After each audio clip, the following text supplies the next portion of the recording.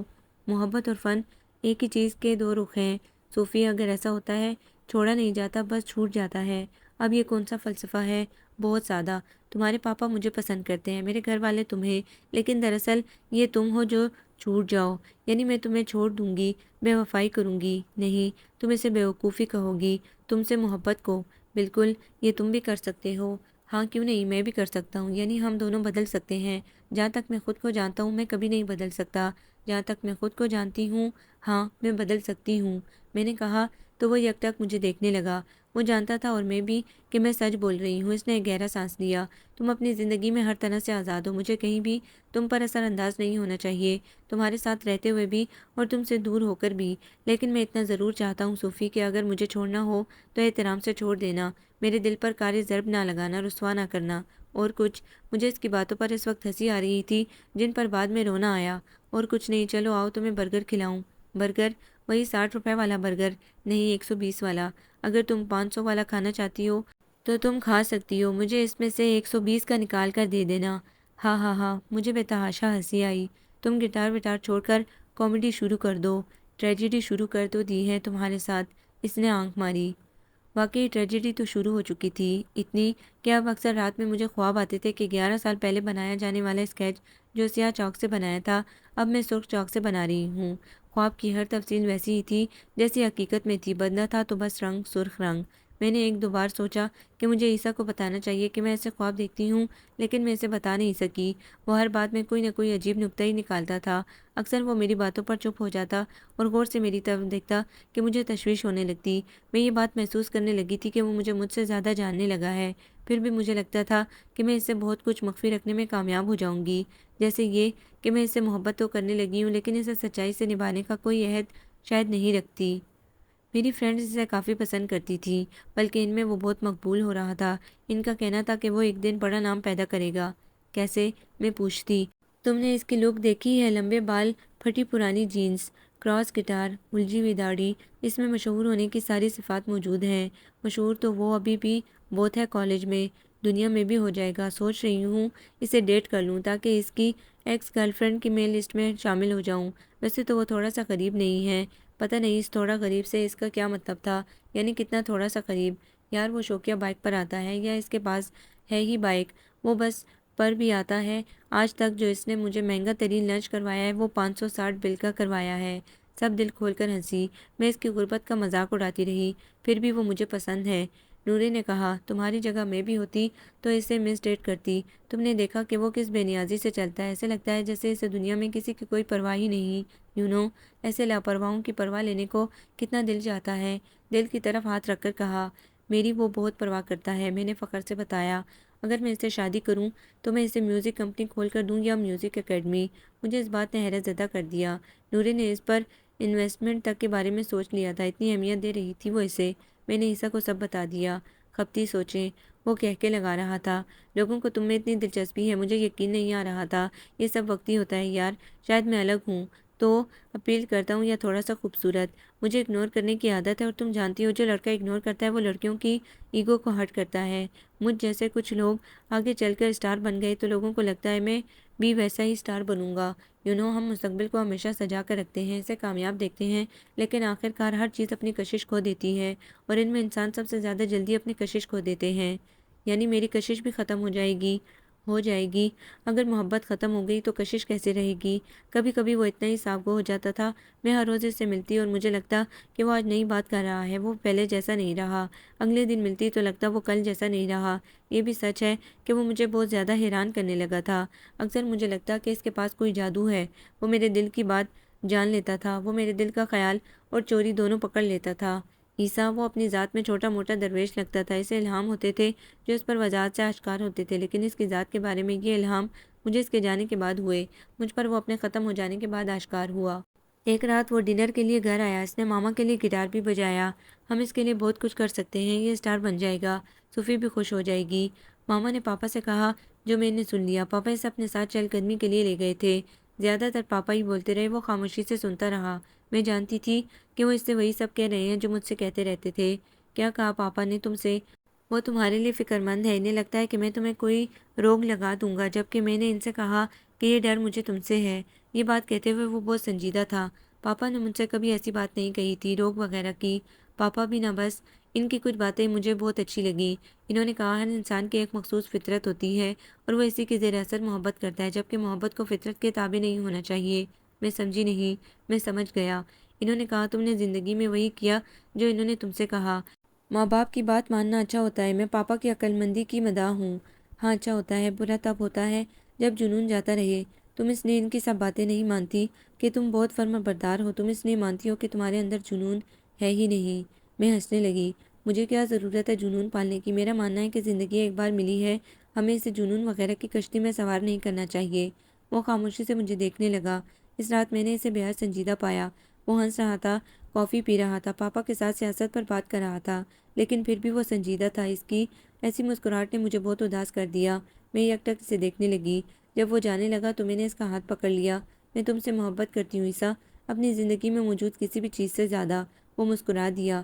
اس نے اپنے سر کو میرے کان کے قریب جھکایا اور پھر کچھ کہے بغیر میرے کان کی نوک کو چھو کر پلٹ گیا۔ میں پہلی بار بستر پر کروٹیں بدلتی رہی، مجھے رات کی سیاہی پر رونا آیا۔ ساری رات میں عیسیٰ کا گٹار بجاتی رہی، صحرا میں اکیلی، اور اس کی دھنیں امر بیل کی طرح میرے وجود سے پھوٹتی رہیں۔ عیسیٰ تم کون ہو؟ میں کل رات سو نہیں سکی۔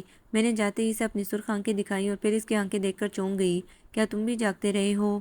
ہاں، میں دھنیں بنا رہا تھا، وہ جھوٹ بول رہا تھا۔ اچھا، لیکن وہ دھنیں تو میرے خوابوں سے نکلتی رہی ہیں۔ اچھا، اس نے غور سے میری طرف دیکھا۔ تم اتنے چپ چپ کیوں ہو؟ اتنے دکھی جیسے رونے لگو گے۔ اس نے کہکا لگایا، لیکن پھر بھی وہ مجھے روتا ہوا ہی لگا۔ تم کل رات بھی سنجیدہ ہو گئے تھے، پاپا کی کس بات نے تمہیں اتنا خاموش کر دیا ہے؟ تمہارے پاپا بہت اچھے ہیں، بہت ذہین ہیں، انہوں نے ایسا کچھ نہیں کہا کہ مجھے برا لگتا۔ پھر کیا ہوا ہے عیسیٰ؟ میں صحرا میں اکیلی کیوں کھڑی تھی؟ میرے ہاتھ میں تمہارا گٹار کیوں تھا؟ مجھے خوابوں کی تعبیر نہیں آتی۔ آنی چاہیے، تمہیں ہر اس خواب کی تعبیر آنی چاہیے جس میں تم آؤ، جس میں تم نہ آؤ۔ وہ غور سے میری طرف دیکھنے لگا۔ مجھے خوشی ہے کہ تم مجھ سے اتنی محبت کرتی ہو، مجھے خوشی ہے کہ میں تمہارے خوابوں میں آتا ہوں۔ تم ہی تو نہیں آئے، تم نے اپنا گٹار بیچ دیا۔ کیا ایسا ہوتا ہے؟ تم چاہو گے کہ اپنی جگہ میں اپنی کار بیچ دوں؟ اتنی بات یاد رکھنا عیسیٰ، میں نے تمہیں سالوں پہلے اپنے ہاتھ سے بنایا ہے، تم میری انگلیوں سے کسی الہام کی طرح نکلے ہو۔ وہ خاموشی سے سنتا رہا۔ ہم اس کی بائک پر بیٹھے اور رات تک گھومتے رہے۔ اس بار یہ گھومنا ایسا تھا جیسے وہ اپنے دل کو تسلیاں دے رہا ہو۔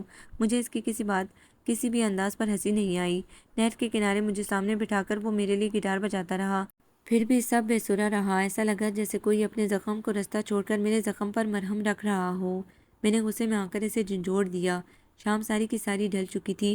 رات اس کے چہرے سے پھوٹتی ہوئی لگتی تھی۔ کیا ہوا ہے تمہیں؟ بتاؤ مجھے، کیا ہوا ہے عیسیٰ کو؟ وہ اپنے گٹار کو گھوننے لگا۔ کسی دن کی طرح مجھ پر یہ الہام ہوا ہے صوفی، کہتے کہتے وہ رکا۔ کیا الہام ہوا ہے تمہیں عیسیٰ؟ ایک تار ضرور ٹوٹے گا، گٹار کا یا میرے دل کا؟ اس کی ایسی باتیں مجھے کوفت میں مبتلا کر دیتی تھی۔ میں نے اس کے بالوں میں اپنی لمبی انگلیاں پھنسا کر انہیں کھینچا۔ کچھ بوجھ کم کرواؤ اپنے سر کا، کاٹ لو انہیں، پتہ نہیں کیا کیا سوچتے رہتے ہو۔ سر اٹھا کر اس نے میری طرف دیکھا۔ اس کی آنکھیں میرے اندر رقم ہو گئی۔ پھر وہ آنکھیں، وہ نظر، وہ انداز میں خود سے جدا نہیں کر سکی۔ لیکن یہ بھی تو بہت بعد میں ہوا، جب واقعی میں ایک تار ٹوٹ چکا تھا اس کا مجھ سے۔ اسے اپنی زندگی سے جانے کے لیے تمہیں میری زندگی میں نہیں آنا چاہیے تھا۔ سنگاپور کی کسی کمپنی کو اس کی کسی ٹریک کی تھوڑی سی سمجھ آ گئی تھی اور انہوں نے پوری سمجھ کے لیے اسے سنگاپور بلایا تھا۔ میں بھی اس کے ساتھ جانا چاہتی تھی لیکن پاپا نے مجھے روک دیا۔ اس کا پہلا پروجیکٹ ہے، تم اسے یکسوئی سے کام کرنے دو۔ میں اسے ڈسٹرب نہیں کروں گی، وہ ڈسٹرب ہوگا تب بھی کوئی دن بنا سکے گا۔ اسے ڈسٹرب کرنے کے لیے تم یہی رہو۔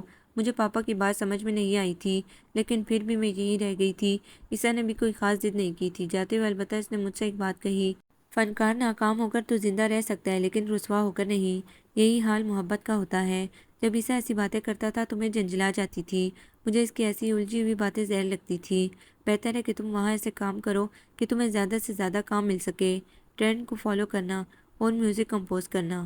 میری بات پر وہ مسکرا دیا۔ یعنی وہ کرے گا اپنی مرضی۔ اس نے کی بھی اپنی مرضی اور پہلے ہی پروجیکٹ پر وہ اتنا بزی ہو گیا کہ مجھ سے باتوں میں لمبے لمبے وقفے آنے لگے۔ کبھی کبھار وہ مجھے اپنی ترتیب دی ہوئی دنیں سناتا تھا لیکن مجھے ان کی کچھ خاص سمجھ نہیں آتی تھی۔ مجھے کانٹریکٹ مل گیا ہے صوفی، ایک دن اس نے مجھے بہت نارمل انداز میں بتایا۔ تم خوش نہیں ہو؟ اس کی آواز سے خوشی اور جوش ناپید تھا۔ خوش ہوں لیکن اب یہاں کافی وقت لگ جائے گا۔ وقت کی پرواہ کیوں کر رہے ہو؟ تم بس اسٹار بنو۔ ہنس کر وہ خاموش ہو گیا۔ پھر میں ہی بولتی رہی، وہ نہیں بول سکا۔ اب میں یاد کرتی ہوں تو مجھ پر واضح ہوتا ہے کہ اس نے تو اس وقت نہیں، آنے والے وقت کی بیراروی کی چاپ سن لی تھی، پھر وہ چپ کیوں نہ ہوتا۔ میں اس دن کو کبھی نہیں بھول سکتی، کبھی نہیں۔ میں کالج میں درخت کے دائرے میں اکیلی بیٹھی عیسیٰ کے لیے اسکیچ بنا رہی تھی۔ میرا سر جھکا ہوا تھا اور میرے بال عیسیٰ کی داڑھی پر گر رہے تھے۔ اچانک میرے بالوں سے چھن کر آتی دھوپ رک سی گئی۔ عیسیٰ کا چہرہ اندھیرے میں ڈوب گیا۔ میں نے سر اٹھا کر دیکھا کہ کون ایسی میری دھوپ رو کر کھڑا ہوا ہے۔ میں دعویٰ کرتا ہوں میں اسے پہلے بھی کہیں دیکھ چکا ہوں۔ اس نے اسکیچ کی طرف اشارہ کیا۔ ہارون نے۔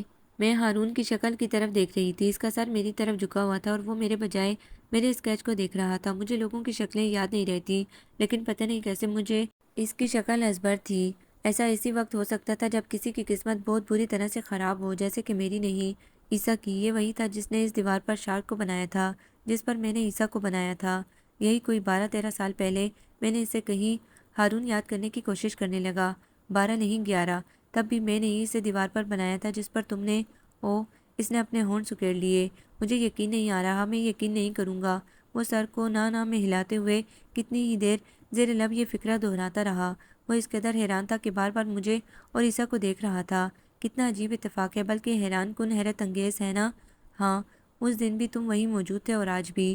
میں نے اگلے کئی دن وہاں تمہارا انتظار کیا تھا۔ میں تمہیں ڈھونڈ بھی رہا تھا، تم وہاں دوبارہ کیوں نہیں آئی؟ کتنے دن تک میں تمہارے اسکیچ کی حفاظت کرتا رہا تھا۔ کیا وہ وہیں ہے، اسی دیوار پر؟ وہ دیوار گر چکی ہے، وہ پوری عمارت ہی ختم ہو چکی ہے۔ میں نے سوچا تھا تم بہت بڑی پینٹر بن چکی ہوگی۔ تمہارے نام سے تو میں انٹرنیٹ پر سرچ بھی کرتا رہا ہوں۔ میرے ایک اسکیچ سے تم نے مجھے آرٹسٹ مان لیا تھا۔ آرٹسٹ بننے کے لیے کتنے اسکیچز بنانے پڑتے ہیں؟ اس نے کہا، مجھ میں ایسی کوئی صلاحیت نہیں ہے۔ پھر یہ کیا ہے؟ اس نے اسکیچ کی طرف اشارہ کیا۔ میری ہابی۔ میں نے میرے اسکیچ کے بارے میں تو بتا دیا لیکن عیسیٰ کے بارے میں نہیں بتا سکی۔ جس دن نیو یارک میں میری اور ہارون کی پہلی بار ملاقات ہوئی تھی اس دن بھی وہ بہت جلد مجھ سے فرینڈلی ہو گیا تھا کہ ایسا لگتا تھا جیسے ہم دونوں بچپن سے دوست ہوں، اور اب جب وہ دوبارہ ملا تھا تو ایسے لگتا تھا جیسے میرے علاوہ اس کا کوئی دوست ہی نہیں تھا۔ وہ NCA میں ایک شارٹ کورس کے لیے آیا تھا۔ اس کی فیملی امریکہ میں ہی رہتی تھی، یہاں وہ اپنے نانا نانی کے گھر رہ رہا تھا۔ وہ 2 مہینے سے کالج میں تھا۔ ان 2 مہینوں کے دوران وہ کتنی ہی بار اس رگ کے پاس سے گزرا، لیکن میں اسے اور وہ مجھے نہیں مل سکے۔ ہم ملے بھی تب جب میں عیسیٰ بنا رہی تھی۔ میں نے ہارون سے دوستی نہیں کی تھی، نہ ہی اس نے ایسا کچھ کیا، بس سب کچھ ہوتا چلا گیا۔ جیسے عیسیٰ بے نیاز رہا کرتا تھا، ایسے ہی ہارون بھی رہتا تھا۔ عیسیٰ کی شخصیت کے کچھ پہلو جھکنے پر مجبور کرتے تھے اور ہارون کی پوری شخصیت۔ میں نے اس وقت دونوں کا موازنہ نہیں کیا تھا، لیکن بعد میں مجھے یہ سوچنا پڑا کہ ایسا کیوں ہوا کہ میں ہارون کے زیر اثر آ گئی۔ کیا اس لیے کہ وہ اس پیمانے پر پورا اترتا تھا جس پیمانے کو مجھ جیسے رچ کڈ پسند کرتے ہیں، یا اس کے اپنی شخصیت کے رنگ میری ذات کے رنگوں سے تال میل کھا رہے تھے، یا میں لالچی تھی عورت کی طرح جو کبھی شاکر نہیں ہوتی، جس کے جتنے دیوانے ہوتے ہیں اتنی ہی اس کی ایگو خود پسندی کی پرواز اونچی ہوتی ہے۔ عیسیٰ کون ہے؟ ایک دن ہارون نے مجھ سے پوچھا۔ دوست ہے، انفیکٹ بہت اچھا دوست ہے، اسی لیے تم اسے اس دیوار پر بنا کر چھوڑ آئی جو بعد میں گر بھی گئی۔ کوئی دوستوں کے ساتھ ایسا کرتا ہے؟ میں نے کندھے اچکائے۔ بس ہو گیا، چلو پھر میرا بھی اسکیچ بناؤ، اس نے یکدم میری آنکھوں میں آنکھیں ڈال کر کہا۔ ابھی؟ جب تم چاہو، لیکن کسی ایسی دیوار پر نہیں جو گر جائے۔ میں ٹانگ پر ٹانگ رکھ کر بیٹھ گئی اور اپنی گردن کو خم دے کر اوپر اٹھا لیا۔ بناؤ گی مجھے؟ ہاں ضرور۔ اس کا سوال صرف اسکیچ سے متعلق نہیں تھا، میں جانتی تھی، اور وہ بھی۔ اور پھر ایک شام میں نے دیوار کے بجائے اسے کینوس پر بنا ڈالا۔ راوی کے کنارے دور دور تک پھیلے پانی پر اڑتے پرندوں کے شور میں وہ شام ڈھلنے تک میرے برش کے زیر اثر رہا۔ میرے برش سے زیادہ اس کی آنکھوں میں رنگ تھے۔ ریزلٹ کے کنارے سے سر نکال کر جب میں اسے دیکھتی تو میری پتلیاں تھرا جاتی۔ میرا دل راوی کے ٹھنڈے پانی میں کود جانے کو چاہتا کہ بس میں اس پار چلی جاؤں، اس پار جہاں ہارون ہے۔ مجھے یاد ہے، بہت اچھی طرح سے یاد ہے، اس وقت دور دور تک عیسیٰ کہیں موجود نہیں تھا۔ عیسیٰ اتنا دور بھی نہیں تھا کہ اس سے دور ہو جایا جاتا، اور اتنا قریب بھی نہیں تھا کہ اس سے قریب ہی رہا جاتا۔ اور ہارون، وہ اتنا قریب آتا جا رہا تھا کہ میں نے خود کو مطمئن کرنے کے لیے جھوٹے دلائل دینے بھی چھوڑ دیے تھے۔ مجھے معلوم بھی نہیں تھا کہ اس کی موجودگی اتنی طاقتور ہو سکتی ہے۔ مجھے یہ بھی معلوم نہیں تھا کہ وہ مجھ پر اپنا اتنا اثر رکھ سکتا ہے، اور یہ بھی کہ میں اس کی خاموشی کو بھی سن سکتی ہوں۔ وہ جب میرے پاس آتا، میں اسے دیکھتی، مجھے محسوس ہوتا جیسے وہ میری سانسوں کے ذریعے راستے بناتا، میرے اندر ہی اندر اتر رہا ہے۔ میں اپنے آپ سے اتنی نالاں ہو گئی کہ پریشان رہنے لگی۔ میں سمجھ نہیں پا رہی تھی کہ میں اتنی تیزی سے کیوں بدل رہی ہوں۔ کیا عیسیٰ ایک ایسا روغن تھا جو کٹ پٹ کر اتر گیا اور اب اس پر ہارون کی پرت چڑھنے لگی ہے، یا یہ بات میرے جینز میں شامل تھی کہ مجھے یہی کرنا تھا، جیسے پاپا نے کیا اپنی کزن کے ساتھ؟ ہارون کو ڈنر کے لیے گھر بلا لو صوفی، پاپا نے کہا۔ ہارون ایک دو بار مجھے گھر ڈراپ کر چکا تھا۔ پاپا شاید مجھ سے زیادہ اس کے بارے میں جان چکے تھے۔ یہ بھی کہ ہارون کی ورث مجھ سے بھی زیادہ ہے، وہ صرف رچ کڈ نہیں ہے بلکہ اسے کہیں زیادہ ہے۔ ضروری ہے اسے ڈنر پر بلانا؟ پاپا غور سے مجھے دیکھنے لگے، ذرا سا مسکرائے۔ انہیں حیرت یہ تھی کہ میں چھپا کیوں رہی ہوں۔ ہماری کلاس میں ایک لڑکا تھا، وہ پروفیسر کے بلیک بورڈ پر میتھ کا سوال لکھنے کے دوران منہ ہی منہ میں بڑبڑا کر جواب حل کر لیتا تھا۔ سیکنڈز میں میتھ میں اس نے ہمیشہ 100% نمبر حاصل کیے تھے۔ آج وہ ایک درمیانے درجے کی اکیڈمی میں میتھ کا ٹیچر ہے۔ وہ کسی کالج میں اپنے لیے جاب تک حاصل نہیں کر سکا۔ جانتی ہو کیوں؟ کیونکہ وہ ذہین تو تھا لیکن خوش قسمت نہیں۔ اسے میتھ کے فارمولے آتے تھے لیکن دنیا کے کلیے نہیں۔ پاپا نے میرا ہاتھ اپنے دونوں ہاتھ میں لے کر کہا، ہر ذہین یا قابل انسان کامیاب نہیں ہوتا، خاص طور پر فنکار۔ دنیا بھر میں سب سے زیادہ بد قسمت فنکار ہوتے ہیں، پینٹر، رائٹر، سنگر، میوزیشین اور ایسے ہی دوسرے لوگ۔ اکثر تو ان کے پاس وہ فن ہوتا ہے جو ان کے زمانے کے لوگوں کی سمجھ میں ہی نہیں آتا، اور پھر جس زمانے کے لوگوں کو یہ سمجھ میں آتا ہے اس زمانے میں یہ خود موجود نہیں ہوتے۔ آپ یہ سب مجھے کیوں بتا رہے ہیں؟ سنو، چپ کر کے سنو، تمہیں فیصلے میں آسانی رہے گی۔ ہمارے کالج کی لائبریری میں ایک بوسیدہ سی کتاب ایک پروفیسر کے ہاتھ آ گئی تھی۔ پروفیسر نے کتاب کی کاپیاں کروائی اور سب کو پڑھنے کے لیے دی۔ کتاب دنوں میں کالج میں مشہور ہو گئی، بلکہ کتاب کالج میں زبان زد عام ہو گئی۔ وہ کسی پرانے رائٹر کا ناول تھا، تقریباً 40-42 سال پرانا۔ پروفیسر نے رائٹر کے بارے میں معلومات حاصل کرنے کی کوشش کی تو جانتی ہو انہیں کیا معلوم ہوا؟ رائٹر کی زندگی کا یہ آخری ناول تھا اور پہلا بھی۔ رائٹر نے اپنی کل جمع پونجی سے یہ ناول شائع کروایا، لیکن کتاب کو وہ پذیرائی نہیں مل سکی جو رائٹر کے خیال میں ایسی شاہکار کتاب کو ملنی چاہیے تھی۔ وہ دل برداشتہ ہو کر مر گیا اور اپنے لکھے دوسرے مسودے دریا بھی بہا دیے۔ لیکن بعد میں اس کی کتاب مقبول ہوئی۔ میں نے کہانی مکمل نہیں کی صوفی۔ چند سالوں بعد مجھے معلوم ہوا کہ ایک اسٹوڈنٹ نے جو کالج میں یہ ناول پڑھ چکا تھا اور جس میں تھوڑے بہت لکھنے کے جراثیم بھی تھے، اس نے کالج میں موجود ناول کی کاپیاں کسی نہ کسی طرح سے غائب کروا دیں۔ وہ یورپ چلا گیا اور وہاں اس نے معمولی سے رد و بدل سے اسی ناول کو انگلش میں لکھ دیا۔ کتاب نہ صرف بیسٹ سیلر رہی بلکہ رائٹر کو کئی ایوارڈ بھی ملے۔ تم نے دیکھا اس کا حقیقی رائٹر بد نصیب تھا، خوش نصیب کوئی اور نکلا۔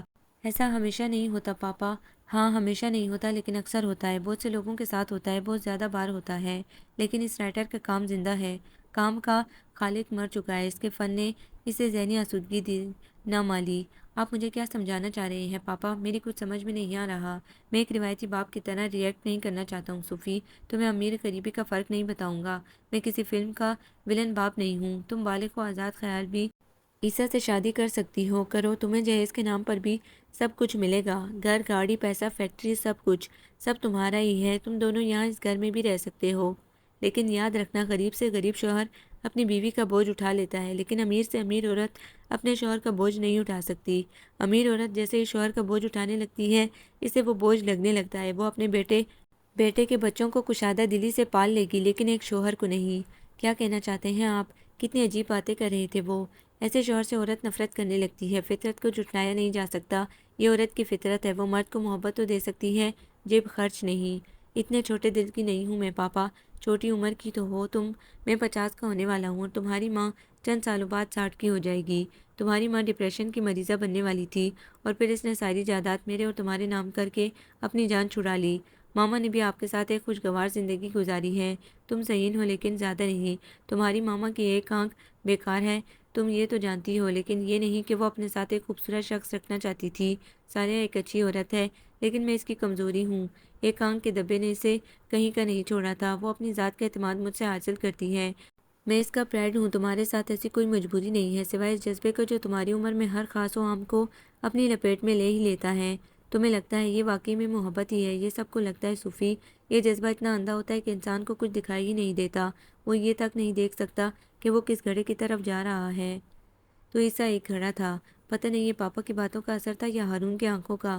عیسیٰ مجھے واقعی میں گھڑا لگنے لگا، پاپا کے دلائل زیادہ مضبوط تھے یا میری محبت زیادہ کمزور تھی کہ میں نے ہارون کو گھر پر ڈنر کے لیے بلا لیا؟ میں خود ایک کچی ڈور تھی یا عیسیٰ کی محبت کہ میں نے ہارون کے اثر کو قبول کرنا شروع کر دیا؟ بلکہ میں نے ہارون کی اثر انگیزی کو اثر کی اجازت دے دی، کچھ دل سے، کچھ پاپا کے دلائل سے اور زیادہ پتھر دلی سے۔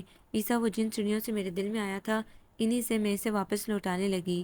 میں ہارون کو یہ بتا نہیں سکی کہ میں ایک لڑکے عیسیٰ سے محبت کا دعویٰ کرتی رہی ہوں، نہ ہی یہ التجا کر سکی کہ خدا کے لیے مجھ سے دور ہو جاؤ تاکہ میں اسے اپنی محبت کا بھرم رکھ سکوں۔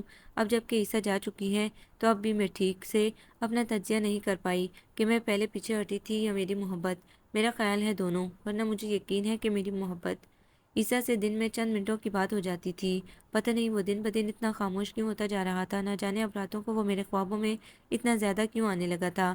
مجھے ایسا لگتا ہے جیسے وہ مجھے اور ہارون کو چھپ کر دیکھ رہا ہے، جیسے ہماری فلم دیکھ رہا ہو اور خاموشی سے انجام کا انتظار کر رہا ہو، اپنے یا میرے، محبت کے یا خود غرضی کے، بے وفائی اور رسوائی کے۔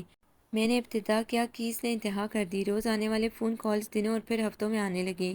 آخر بار جب میری اس سے بات ہوئی تو اس نے یہ کہا تھا، جیسے جیسے وقت گزر رہا ہے یہ لوگ میری دھنوں کے دیوانے ہوتے جا رہے ہیں، ہر اگلی دھن انہیں پچھلی دھن سے منفرد لگتی ہے، میں نے انہیں ایک سنگل ٹریک کے لیے 3 دھنیں بنا کر دی ہیں اور ان کی سمجھ میں نہیں آ رہا کس دھن کو نکال دیں اور کس کو رکھ لیں، انہیں تینوں ہی بے حد پسند آئی ہیں۔ تمہارا شکریہ صوفی۔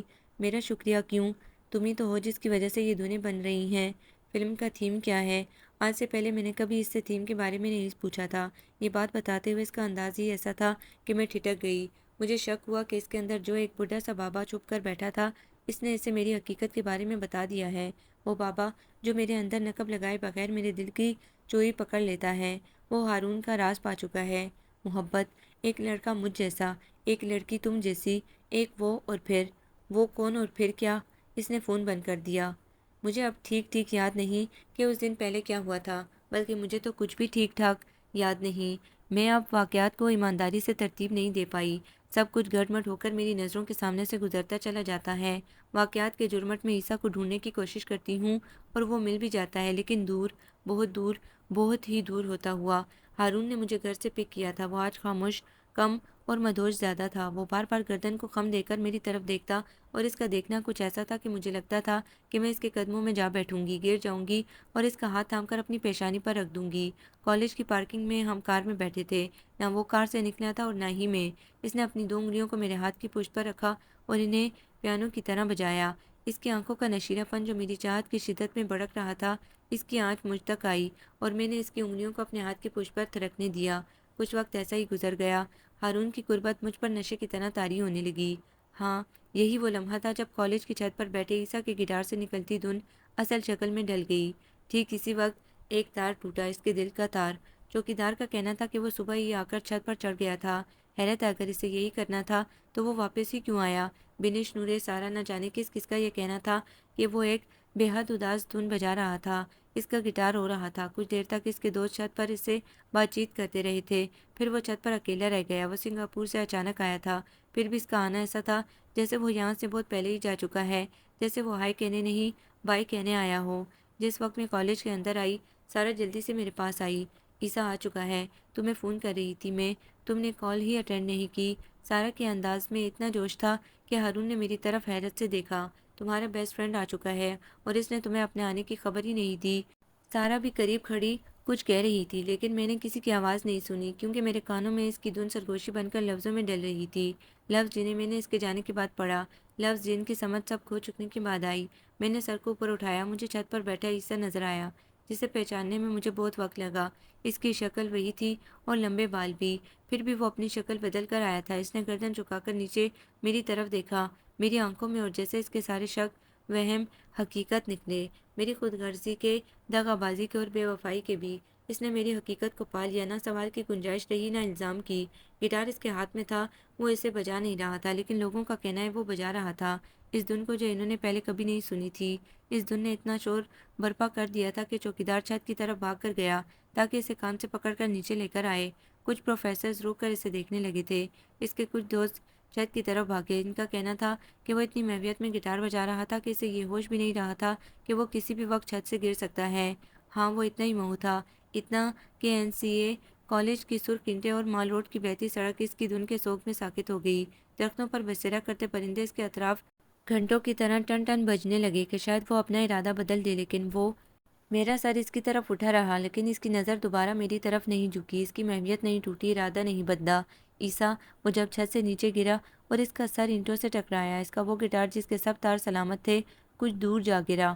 وہ تب بھی اتنا محو تھا کہ اس نے اپنی موت کا استقبال نہ فنکار بن کر کیا، نہ لازوال ہو کر، اور نہ ہی بے مثال ہو کر۔